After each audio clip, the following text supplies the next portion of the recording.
Ситуация с COVID-19 в Ингушетии остается напряженной, заявляют в региональном Роспотребнадзоре. Для сравнения приводят данные. В июне было всего 415 новых случаев заражения, а уже в июле это число увеличилось до 1457, чуть больше вновь выявленных больных в августе. В больницах находится 422 человека. В отделении реанимации 23 человека, на искусственной вентиляции легких 21 человек. Всего с начала пандемии ПЦР-лаборатория провела 137 тысяч исследований на коронавирусную инфекцию. Ежедневно в центр поступает более 500 мазков на анализ. Правда, мощность лаборатории пока позволяет исследовать от 300 до 350 тестов в сутки.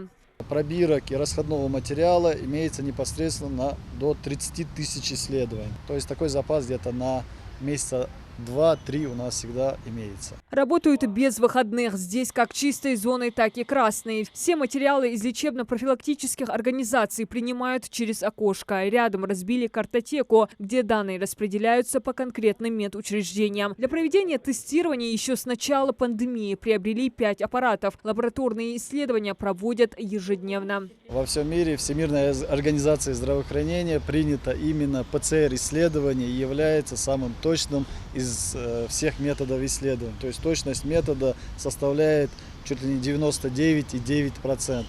Конечно, если соблюдать все условия отбора биологического материала, отбирать по инструкции. Также в медучреждении для сдачи ПЦР-тестов предусмотрено отдельное помещение, которое регулярно обрабатывается и облучается бактерицидной лампой. Срок от момента отбора и до выдачи результата – 48 часов. Правда, зачастую в региональной санэпидстанции исследования проводят в течение 24 часов.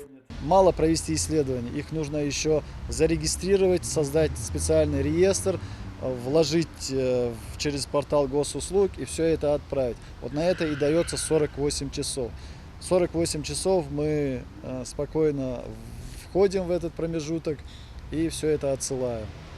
Вроде жалоб не было.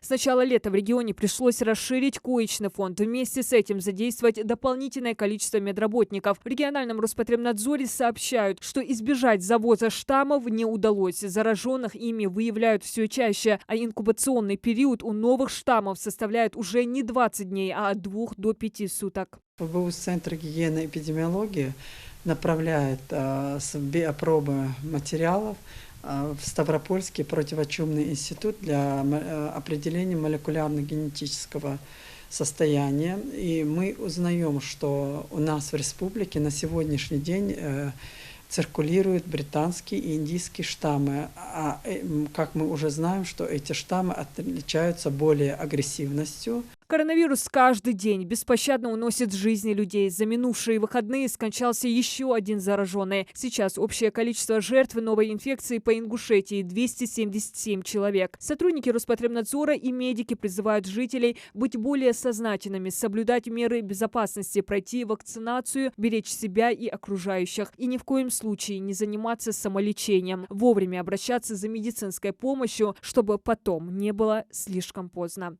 Диана Дударова, Башир Муцольгов, Новости 24.